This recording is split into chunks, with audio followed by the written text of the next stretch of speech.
गांव में तो सब जगह अकाल की स्थिति हो गई है। लगता नहीं कि अब इस गांव में ज्यादा दिन रुकना उचित होगा। काम के लिए बाहर गांव तो जाना ही पड़ेगा। रमेश काम की तलाश में दूसरे गांव की ओर निकल पड़ता है। चलते चलते वो सूरजपुर गांव में आ जाता है। वहाँ उसका रहने का कोई ठिकाना नहीं था और उसके पास कोई काम भी नहीं था। चलते चलते वो एक अमीर किसान बलदेव साहू के पास आ पहुँचता है। साहू जी, मैं रमेश दूसरे गांव से आया हूँ। हमारे गांव में अकाल की स्थिति हो गई है। लोगों के खेत सूखे पड़े हैं। गांव में बूंद बूंद पानी के लिए लोग तरस रहे हैं। अगर मुझे आपके पास कुछ काम मिल जाएगा तो बहुत कृपा होगी बड़े भाई। अरे रे, लगता है तुम्हारी हालत बहुत खस्ता हो गई है। ठीक है, वैसे मेरे पास एक काम तो है, पर लगता नहीं कि तुम वो कर पाओगे। साहू जी, आप चिंता ना करें। मुझे आप कोई भी काम दे सकते हैं। मैं वह काम पूरी मेहनत और ईमानदारी से करूंगा। अच्छा ठीक है रमेश, तो कान खोलकर सुन लो। मेरे पास 60 गाय और 60 भैंस हैं। तुम्हें हर रोज उन जानवरों का गोबर निकालना होगा और रोज सुबह शाम उन्हें चारा पानी देना होगा। महीने के आखिर में तुम्हें इस काम के लिए 300 रुपए मिलेंगे। और हाँ, 2 वक्त का खाना भी हमारी तरफ से मुफ्त दिया जाएगा। बोलो, क्या तुम ये काम कर पाओगे?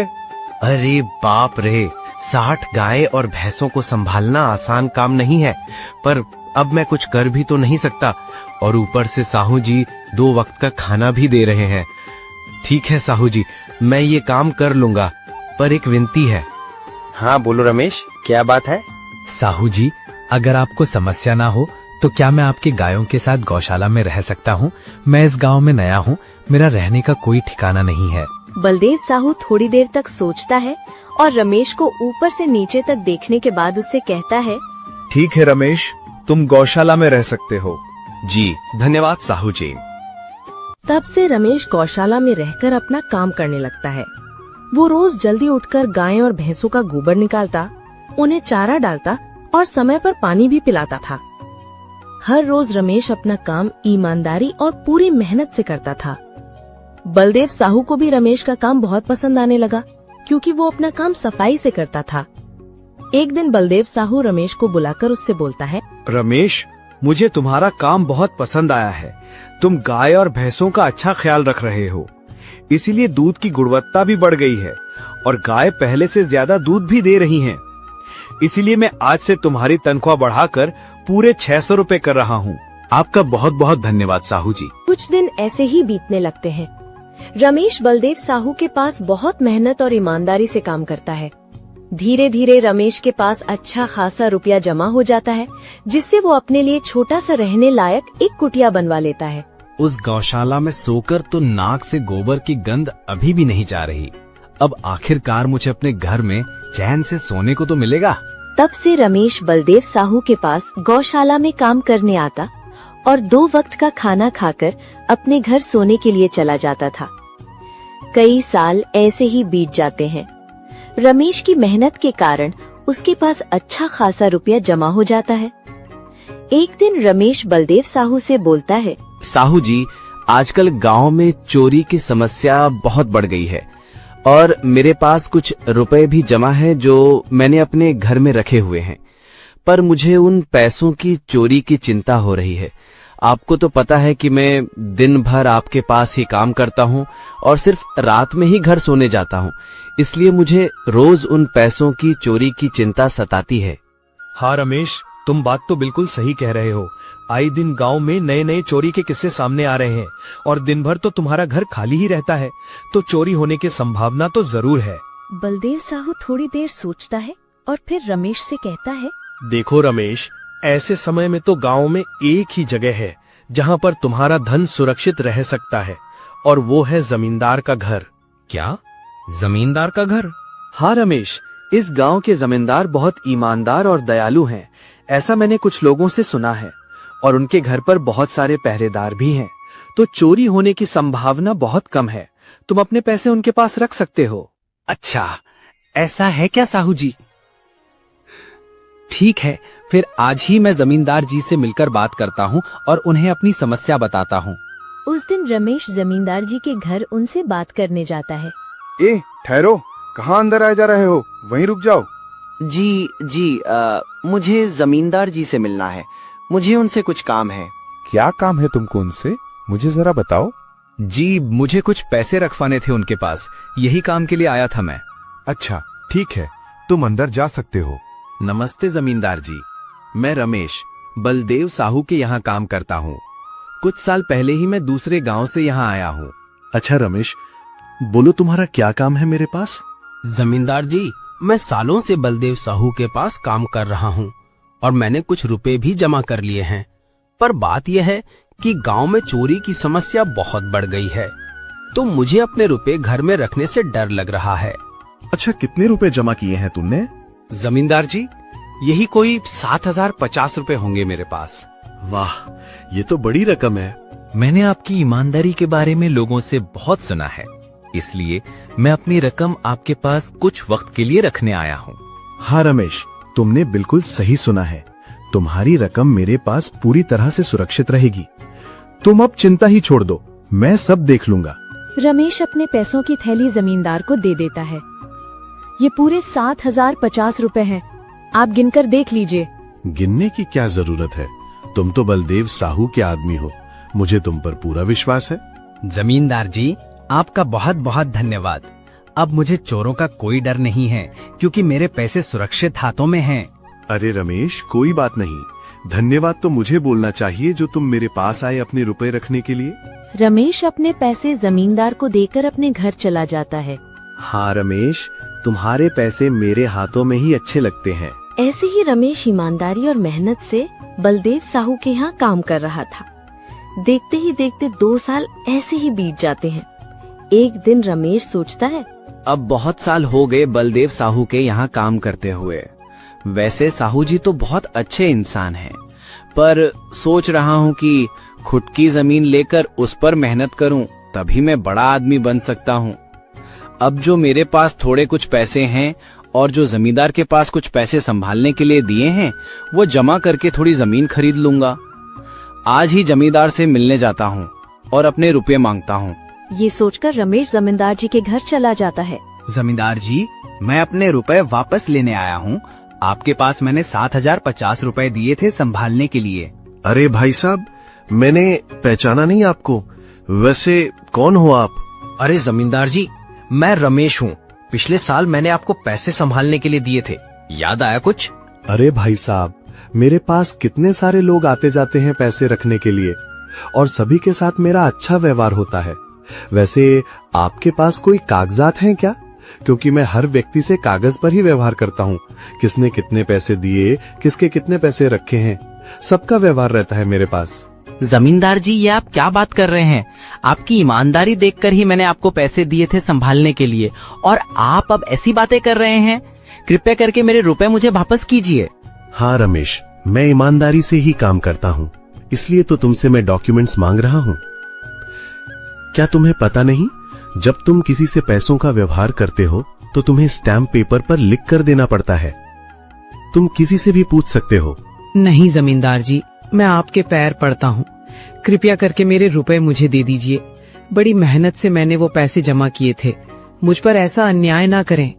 अरे क्या ये झूठ मूठ का रोना धुना लगाया है? लगता है तुम ढोंगी हो और मेरी ईमानदारी और भोलेपन का फायदा उठाकर मुझसे ये रुपए लेने आए हो। रुक, तुझे अभी सबक सिखाता हूँ। जमींदार अपने आदमियों को बुलाकर रमेश की पिटाई करने को कहता है। इसे तब तक मारो जब तक ये बेहोश ना हो जाए। इस 2 कौड़ी के आदमी ने मेरी ईमानदारी पर सवाल उठाया है, इसे छोड़ना मत। जमींदार के आदमी रमेश को डंडे से खूब मारते हैं। फिर रमेश दुखी होकर अपने घर चला जाता है। रमेश के शरीर पर घाव के निशान स्पष्ट दिखाई दे रहे थे। 2 दिन से रमेश घाव के दर्द के कारण बलदेव साहू के घर काम के लिए नहीं जा पाता है। इसलिए अगले दिन बलदेव साहू रमेश के पास आ जाते हैं। वो देखते हैं कि रमेश खाट पर सो रहा है और वो बड़ा ही चिंता में नजर आ रहा है। रमेश भाई, तुम 2 दिन काम पर नहीं आए, क्या हुआ भाई? तबीयत ठीक है ना तुम्हारी? कुछ समस्या है क्या? अरे साहू जी, आप खुद यहाँ आए हो। आप खबर भिजवाते तो मैं खुद चला आता। अरे रमेश, कोई बात नहीं। तुम्हें देखकर लगता है तुम बीमार हो। क्या हुआ है तुम्हें? साहू जी, क्या बताऊं, जिस जमींदार के पास पिछले साल मैंने अपने पैसे संभालने को दिए थे, वो आज मुझे पैसे वापस नहीं करना चाहता। वो बहुत लालची इंसान है। वो लोगों को ठग रहा है। और जब मैंने बाद में गिड़गिड़ाना शुरू किया तो उसने डंडे से मार मार कर मेरी पिटाई करवा दी और मुझे वहाँ से धक्के मार कर निकाल दिया। अरे बाप रे, ये तो बड़ा ही गंभीर विषय है। मैंने तो जमींदार के बारे में अच्छा ही सुना था, पर मुझे भी नहीं पता था कि वो इंसान इतना गिरा हुआ है। तभी मैं सोचूं, हर साल उसकी संपत्ति इतनी ज्यादा कैसे बढ़ रही है। मुझे माफ कर दो रमेश, मैंने ही तुम्हें जमींदार के पास जाने को बोला था। गलती तो मेरी भी है। नहीं साहू जी, आप तो मेरा अच्छा ही सोच रहे थे। ये तो जमींदार का लालच है। अब लगता नहीं मेरे पैसे उस जमींदार से वापस मिलेंगे भी। रमेश, मेरे पास एक तरकीब है जिससे मैं तुम्हारे पैसे तुम्हें वापस दिला सकता हूँ। बलदेव साहू रमेश के कान में सारी तरकीब बताता है। ठीक है साहू जी, हे ऊपर वाले, ये तरकीब कामयाब होने दीजिए। अगले दिन बलदेव साहू बहुत सारे पैसों को एक सूटकेस में भरकर खुद जमींदार के घर जाता है। अरे बलदेव साहू, आप खुद यहाँ। बोलो भाई, इस गरीब के घर कैसे आना हुआ? हमारा तो ये सौभाग्य है कि आप जैसे धनी आदमी के चरण हमारे घर में लगे हैं। नमस्ते जमींदार जी। अरे जमींदार जी, आप तो मुझे अब लज्जित कर रहे हैं। वैसे मैं कुछ महीनों के लिए दूसरे राज्य में व्यापार करने जा रहा हूँ। मैं ये लगभग 70,500 रुपए लाया हूँ। मुझे डर है कि कहीं ये चोरी ना हो जाए। क्या आप मेरे सारे पैसे अपने पास संभाल कर रख सकते हैं? आपके सिवा इस गांव में और किसी पर भरोसा नहीं कर सकता। अरे बलदेव साहू, ये भी कोई पूछने की बात है? मेरे पास आपके पैसे बिल्कुल सुरक्षित रहेंगे। आप निश्चिंत होकर व्यापार करने जा सकते हैं।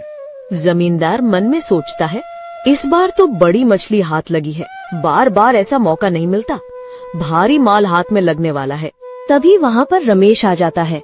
अरे रमेश, तुम, अच्छा हुआ तुम आ गए। मैं तुम्हारे पास ही आने वाला था। मुझे माफ करना, उस दिन तुम्हें पहचान नहीं पाया। इतने सारे लोग मेरे पास आते हैं तो जरा परेशानी होती है, पर मैं अपनी बातों का बड़ा पक्का हूँ। आहा रुको, मैं तुम्हारे सारे पैसे अभी देता हूँ। जमींदार रमेश के सारे पैसे उसे लौटा देता है। माफ करना रमेश, मेरे आदमियों ने तुम्हारे साथ उस दिन बदतमीजी की। मैं आज ही उनको काम से निकालता हूँ। रमेश बिना कुछ बोले वहाँ से चला जाता है। अरे क्या बात है जमींदार जी, आप तो अपनी बातों के बहुत पक्के हैं।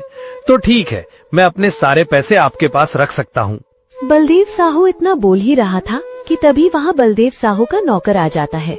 मालिक, अब आपको बाहर के राज्य में जाने की कोई जरूरत नहीं है। अभी अभी व्यापारियों का संदेश आया है और उसने कहा कि वो खुद हमारे गांव आ रहे हैं। अरे ये तो बहुत बढ़िया बात हुई। अब मुझे इतनी दूर नहीं जाना पड़ेगा। सुन रहे हो जमींदार जी, व्यापारी यहाँ आ रहे हैं। अब मुझे नहीं लगता कि ये पैसे आपके पास रखने का कोई मतलब होगा। चलो, आपका बहुत बहुत धन्यवाद। आपने इतनी ईमानदारी दिखाई मुझे।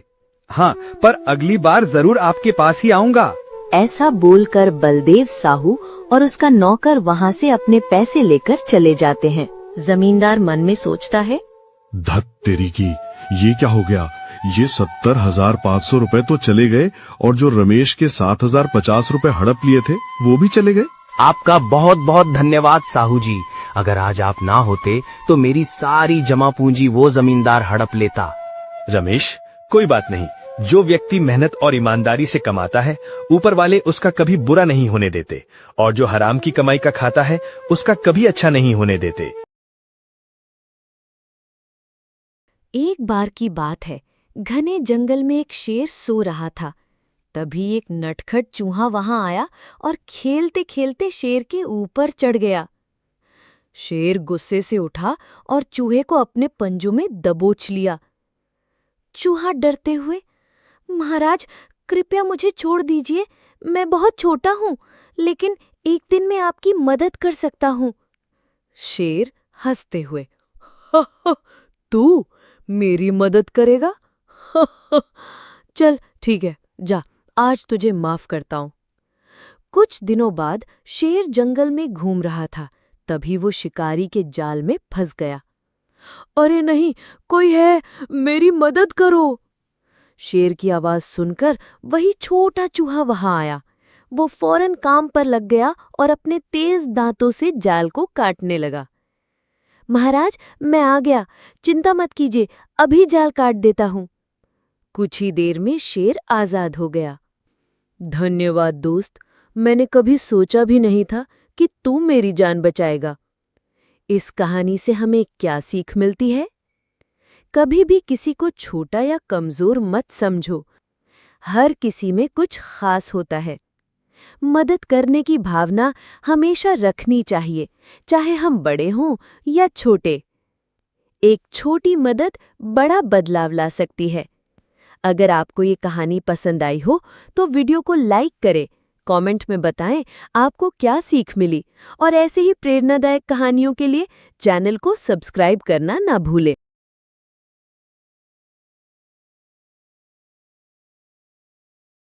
ये कहानी मंगलपुर नाम के एक छोटे से गांव की है, जहां विजय नाम का एक गरीब किसान रहता था। विजय के परिवार में उसके अलावा उसकी पत्नी रमा और एक बेटा सोनू था, जिनके साथ वो बहुत खुशी खुशी रहता था। विजय के पास गांव में अपनी एक जमीन थी, जहां पर खेती कर वो अपने घर का पालन पोषण करता था। परंतु अब उसकी वो जमीन पहले की तरह उपजाऊ नहीं रही थी। धीरे धीरे उसकी जमीन से फसल की पैदावार भी कम होने लगी थी। एक दिन इसी चिंता में वो अपनी जमीन के पास बैठा होता है और कमाने का कोई और जरिया सोचने लगता है। दिन प्रतिदिन मेरे इस जमीन से उगने वाली फसल कम होती जा रही है। लगता है मुझे अब कोई दूसरी जमीन लेकर काम करना होगा, या तो कोई और जरिया ढूंढना होगा कमाने का। पर अब मैं इस जमीन के भरोसे नहीं रह सकता। चलो एक बार चलकर रमा से राय लेकर देखता हूँ, वो क्या कहती है इस बारे में। विजय तुरंत खेत से अपने घर की तरफ चल पड़ता है। घर पहुंचकर वो सबसे पहले अपनी पत्नी रमा को आवाज लगाता है। रमा, जरा यहाँ आना, तो तुमसे एक जरूरी बात करनी है। विजय की आवाज सुनकर रमा वहाँ आ जाती है। बोलिए, आपने मुझे बुलाया, क्या बात है?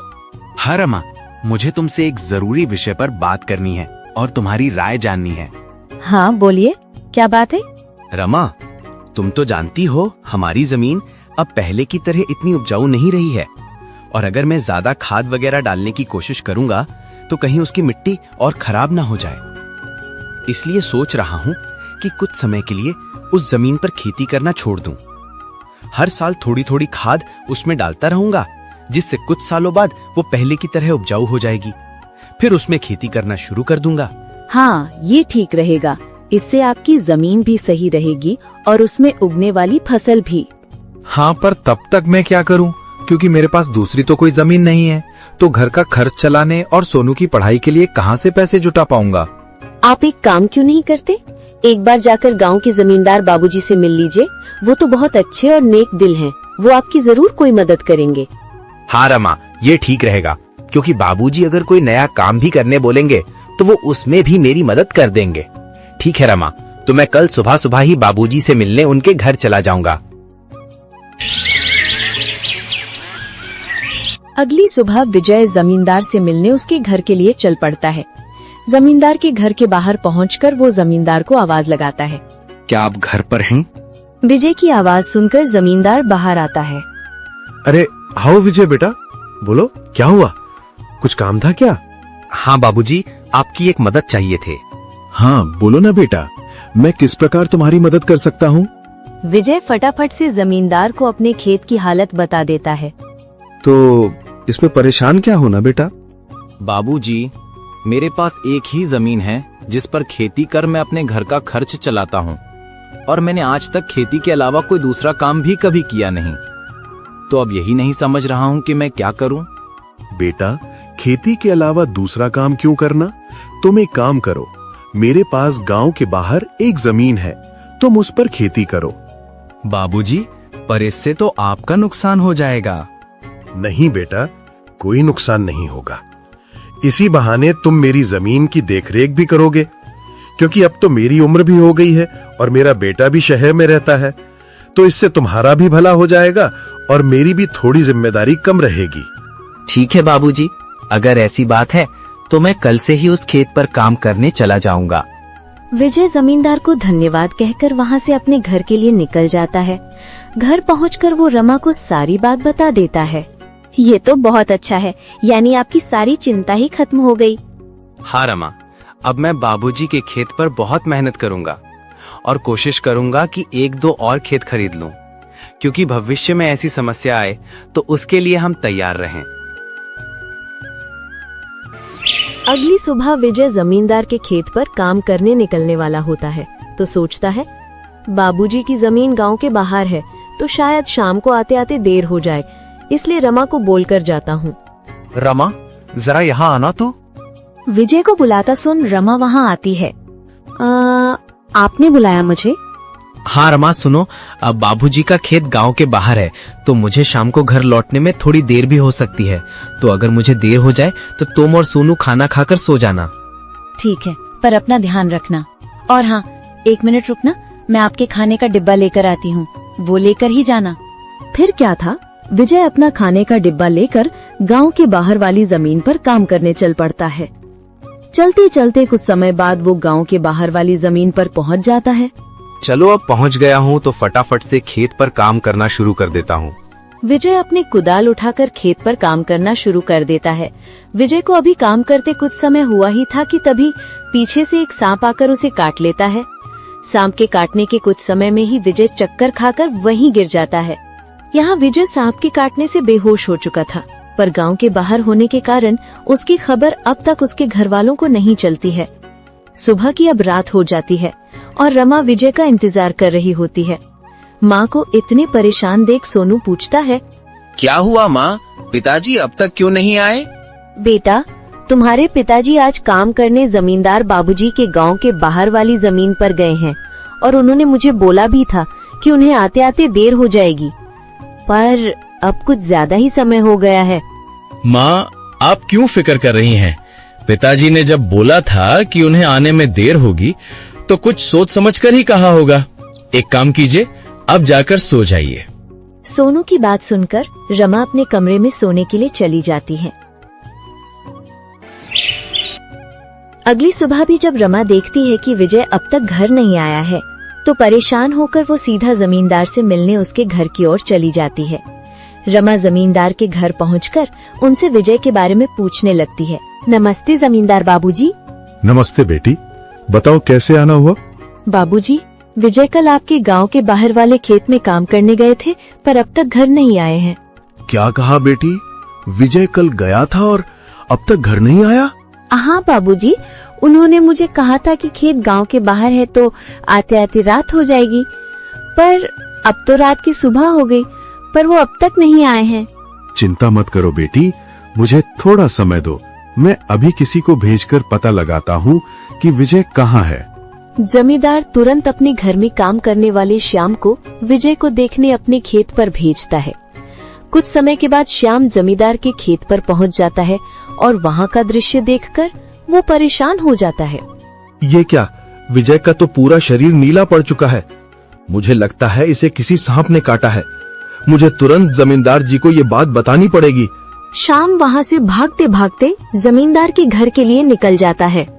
श्याम जैसे ही जमींदार के घर पहुंचता है, उसके कुछ कहने से पहले ही जमींदार उससे पूछने लगता है, क्या हुआ श्याम बेटा, तुम इतना दौड़ते हुए क्यों आए और क्या तुम्हें विजय मिला? श्याम जमींदार को सारी बात बता देता है जो उसने खेत में देखी थी। श्याम जब जमींदार को सारी बात बता रहा होता है, तभी वहाँ पास में खड़ी रमा भी सारी बात सुन लेती है और रोने लगती है। श्याम, तुम सबसे पहले वैद्य जी को लेकर वहाँ पहुँचो, मैं रमा बेटी को लेकर वहाँ आता हूँ।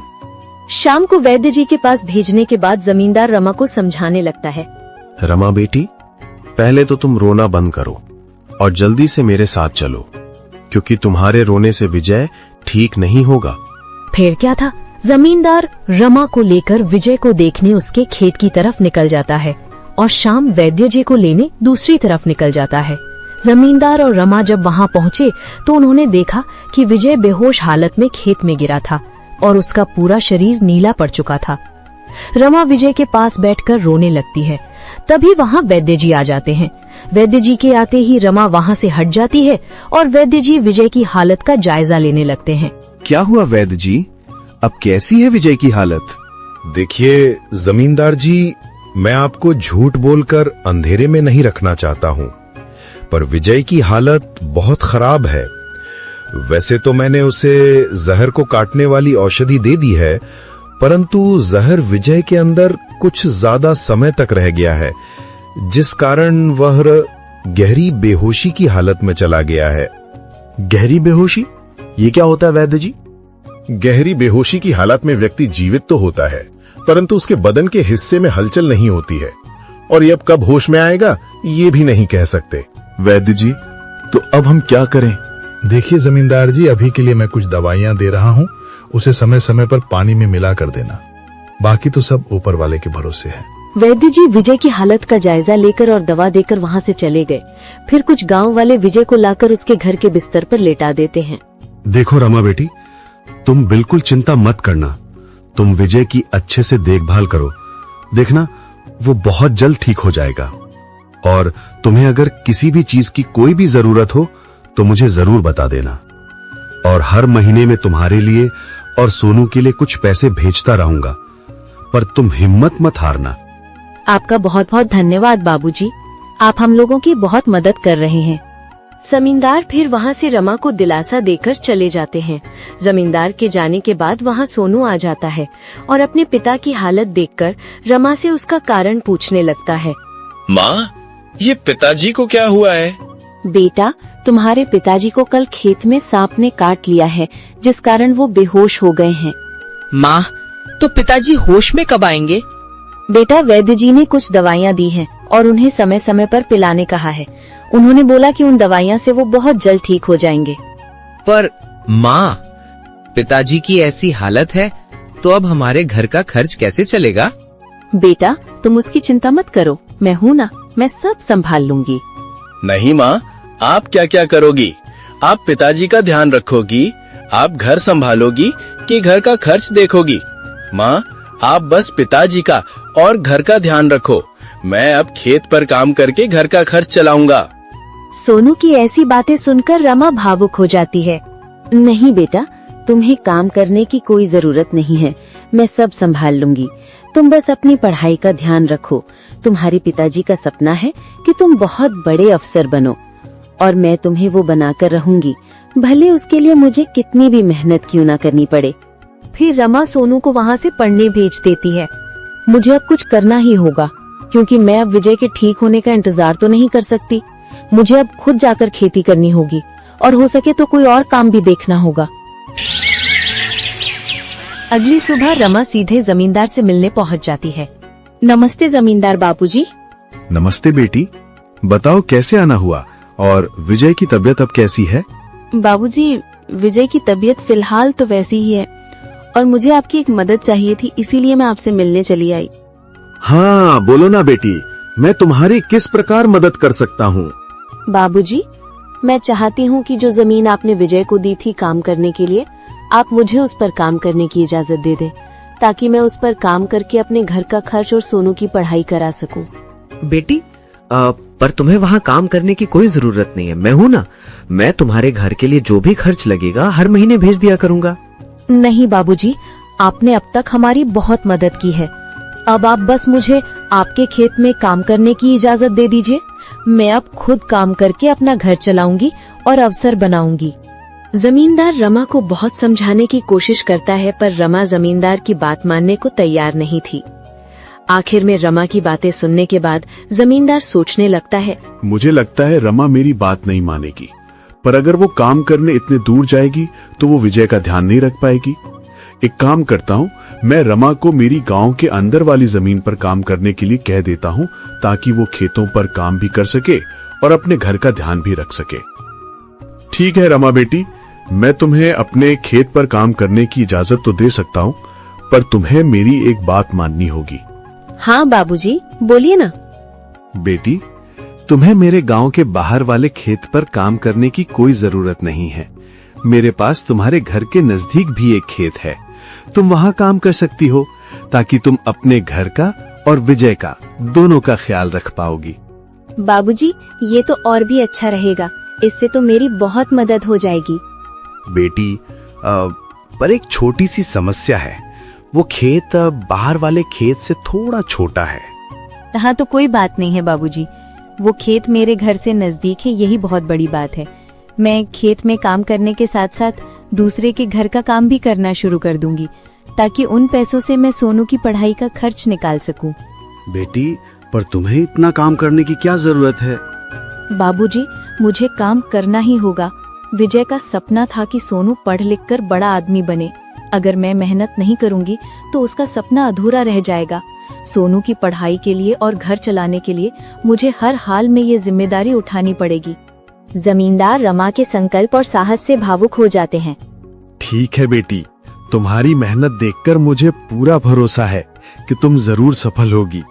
मैं तुम्हारी हर संभव मदद करूंगा। तुम कड़ी मेहनत करो, भगवान भी तुम्हारे साथ हैं। रमा ने जमींदार के गांव के अंदर वाले खेत पर काम करना शुरू कर दिया। वो सुबह खेत पर काम करती और दोपहर के बाद गांव के घरों में सफाई और खाना बनाने जैसे छोटे मोटे काम करने जाती। धीरे धीरे रमा की मेहनत रंग लाने लगी। खेत में अच्छी फसल हुई, जिससे उसका घर चलने लगा। और जो पैसे वो दूसरों के घरों में काम करके कमाती थी, वो सोनू की पढ़ाई में खर्च करने लगी। बेटा, मैं चाहती हूँ कि तुम मन लगाकर पढ़ाई करो। तुम्हारे पिताजी का सपना है कि तुम अफसर बनो। मैं तुम्हारे लिए हर मुश्किल को पार कर लूंगी। माँ, मैं कड़ी मेहनत करूंगा। एक दिन मैं पिताजी का सपना पूरा करके दिखाऊंगा। रमा की मेहनत और त्याग से गांव के लोग भी प्रेरणा लेने लगे। उन्होंने देखा कि कैसे एक माँ अब अपने परिवार के लिए हर कठिनाई का सामना कर रही है। इसी बीच विजय की हालत धीरे धीरे सुधरने लगी। वैद्य जी की दवाओं और रमा की देखभाल ने जहर का असर कम कर दिया। एक दिन अचानक विजय को होश आ गया। विजय को होश में आते देख रमा बहुत खुश हो गई। विजय, तुम्हें होश आ गया। भगवान ने मेरी मेहनत और दुआएं सुन ली। रमा, मैंने तुम्हें और सोनू को बहुत परेशान किया। नहीं विजय, तुम हमारी ताकत हो। जब तक तुम ठीक हो रहे थे, मैंने हर जिम्मेदारी संभाली और देखो अब सब कुछ ठीक हो रहा है। विजय धीरे धीरे पूरी तरह ठीक हो गया। उसने रमा की मेहनत और त्याग देखकर प्रण लिया कि अब वो उसके साथ कंधे से कंधा मिलाकर परिवार को आगे बढ़ाएगा। सोनू की पढ़ाई भी सफलतापूर्वक चलती रही और कुछ सालों बाद वो एक बड़ा अफसर बन गया। माँ, पिताजी, मैं आज जो कुछ भी हूँ वह आपकी मेहनत और त्याग के कारण हूँ। नहीं बेटा, ये सब तुम्हारी माँ का बलिदान है। उसने हमारे परिवार को बचाने के लिए हर मुश्किल का सामना किया। रमा का त्याग और विजय का साथ दोनों ने मिलकर एक नई मिसाल कायम की। गांव वाले अब भी उनकी इस कहानी को आने वाली पीढ़ियों को प्रेरणा के रूप में सुनाते हैं। इस तरह माँ के त्याग की ये कहानी हमें सिखाती है कि एक माँ का समर्पण किसी भी चुनौती को पार कर सकता है और परिवार को जोड़ कर रखता है। दोस्तों, तो इस तरह की और शानदार और मजेदार कहानियाँ देखने के लिए हमारे इस चैनल को जल्द से जल्द सब्सक्राइब कर लें।